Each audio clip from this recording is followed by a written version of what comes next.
Жасушалардың негізгі компоненттерін анықтаймыз. Бұл жасуша мембранасы. Ол жасушаны әлемнен бөліп тұрған жұқа, бірақ аса маңызды қабат. Қақпа сияқты, ол кей заттарды ғана ішке жібереді, ал басқаларын сыртта қалдырады. Бұл цитоплазма. Оның дәмхоз суспензиясы жасушаның ішін толтырып, әр органоидқа жұмыс орнын береді. Мұнда мыңдаған химиялық реакциялар тоқтаусыз жүреді. Ақуыздар жиналады, энергия өндіріледі.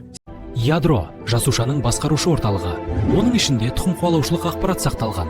ДНК өмірдің коды. Дәл осы ядро жасушаның бөлінуін реттеп, Бұл митохондрия. Жасушаның энергия станциясы. Ол корректтік заттарды күйдіре отырып, өмірге қажет негізгі валюта АТФ-ті жасайды. Баяу тербеліп тұрған бұл ұсақ түйіршіктер, рибосомалар. Олар жасушаның ішіндегі ақуыз жасаушы шеберханалар. Бір-біріне жалғанған ұсақ моншақтар тізбегі ақырында өздігінен бүгіліп, дайын ақуыз пішінін алады. Бұл эндоплазмалық тор, жасушаның ішкі тасымалдау жолы. Мында майлар түзіледі, ал осы жердегі рибосомалар ақуыздарды жинайды. Бөлінген көпіршіктер заттарды Гольджиге жеткізеді. Міне жасушаның жөнелтуші орталығы Гольджи аппарат. Эндоплазмалық тордан келген ақуыз көпіршікпен осында кіреді. Іште ол өңделіп гликандармен белгіленеді, дәлме-дәл бүктеледі. Сома.